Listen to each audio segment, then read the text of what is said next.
আমি একটা নতুন জিনিস তথা আজানটা বাংলায় আপনাদের শোনানোর চেষ্টা করছি ইনশাআল্লাহ। বিশ্বের মাটিতে যত দেশে আজান হয় শতাধিক ভাষা আছে, কিন্তু আজানটা আরবিতে হয়, আরবিতে হয়েছে, আরবিতে হচ্ছে, কিয়ামত পর্যন্ত আরবিতে আজান হবে। কিন্তু আমি আপনাদের বাংলাতে শোনাতে চাইছি বা যাচ্ছি কেন, যাতে করে মানেগুলি আপনারা বুঝে নেবেন আজানের ভিতরে কি আছে এবং উত্তরটা আপনারা দিতে পারবেন। আসুন এবার ভোরের আজানটা শোনাই, কারণ ভোরের আজানটাতে এক কলি বাড়তি আছে, আর সালাতু খায়রুম মিনান নাও। যাই হোক, আপনাদের ভোরে আজানটা শোনাচ্ছি, ধ্যান মন দিয়ে যতক্ষণ আজানটা হবে বাংলাতে আপনারা শুনুন, এবং শোনার পরে ভালো লাগলে একের অপরকে সহযোগিতা করার জন্য শেয়ার করবেন ইনশাআল্লাহ। আমার দিকে খেয়াল করুন এবার। আল্লাহ সব থেকে বড়,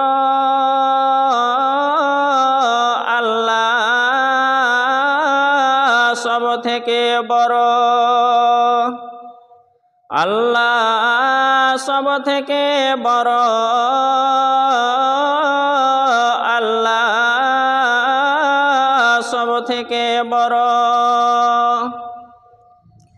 আমি সাক্ষী দিচ্ছি আল্লাহ ছাড়া আর কোনো মাবুদ নাই। আমি সাক্ষী দিচ্ছি আল্লাহ ছাড়া আর কোনো মাবুদ নাই।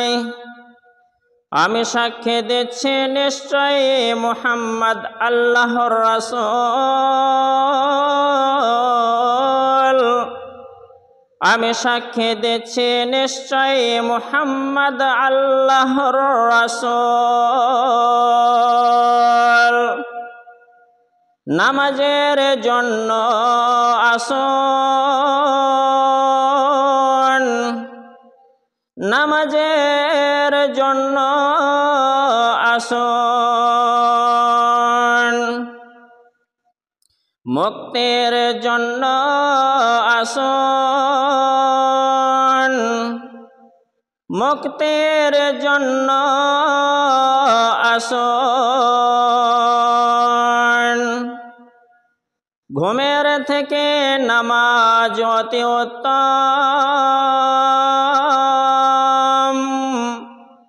ঘুমের থেকে নামাজ অতি উত্তম।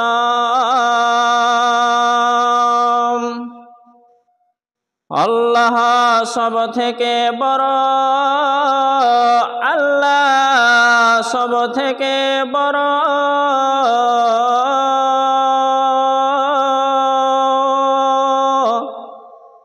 আল্লাহ ছাড়া আর কোনো মাবুদ নাই।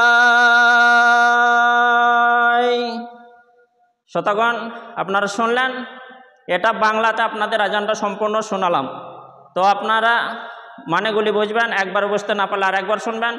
বন্ধু বান্ধব যারা মুসলিম তাদেরকে শেয়ার করবেন, যাতে করে প্রত্যেকটা মুসলিম শোনার পরে তারা আমল করে। যখন মুয়াজ্জিন আজান হাঁকবে, আজান দেওয়ার সময় কথা বলাটা বেয়াদবি। কোনো কাজকর্ম চলাকালীন আজান চললে কাজকর্ম চালিয়ে যেতে পারেন, কিন্তু কথা না বলে মুয়াজ্জিন যা বলবে আজানের উত্তরটা আপনারা তাই দেবেন। বড় দুঃখের বিষয়, আজকের দিনে মুসলিম গ্রামে প্রত্যেক গ্রামে আজান হয়।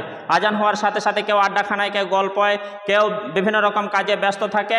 আজানের জবাব অধিকাংশ মানুষ দেয় না। আজানের জবাব না দেওয়ার একটা কারণ হচ্ছে মানেগুলি বোঝে না, জানে না তাই।